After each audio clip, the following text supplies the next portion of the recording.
Inequalities can be a bit tricky to learn and understand. Sometimes you can get the hang of it, but other times it may leave your brain in knots and makes you want to pull your hair out! So I'm gonna try my best at explaining it to you in a fun, easy way. My equation for today is x plus y is greater than 2, so let's apply this to real-life terms so it doesn't get as confusing. Let's say that Xander and Yuri are getting some ice cream from an ice cream truck. However, two bullies want their ice cream. The x is going to represent Xander's ice cream, the y is going to represent Yuri's ice cream, and the 2 will represent the two bullies.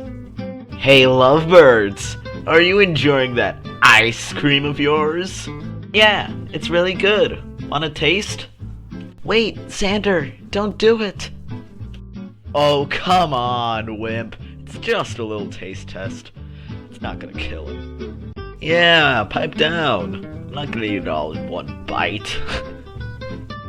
You wouldn't, right? You were saying, Torp? What? Hey! What the heck? That was his ice cream! And that is how you do the problem. Just subtract x from the equation. Neat. Now let's get into the graphs. No, not you. Graph. This is where it actually gets a bit harder, so stay with me here.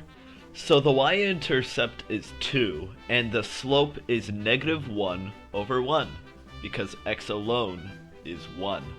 But Andre, where did you get 1 as the denominator? And how come it's negative? The answer to your question is simple, actually. Since the x is next to a subtraction, we can infer that it is a negative x, and negative x equals -1. And finally, -1 is going to be -1 over 1. As for the graph, the line is also going to be a dashed negative slope. The reason why is that the symbol is not greater than or equal to the sign.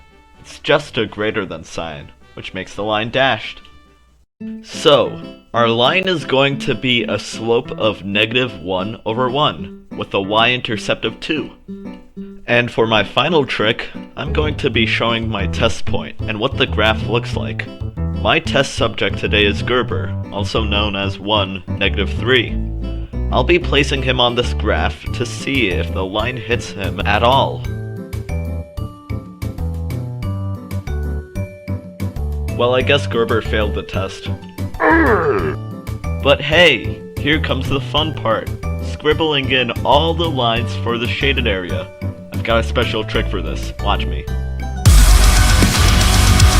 And just like that, it worked.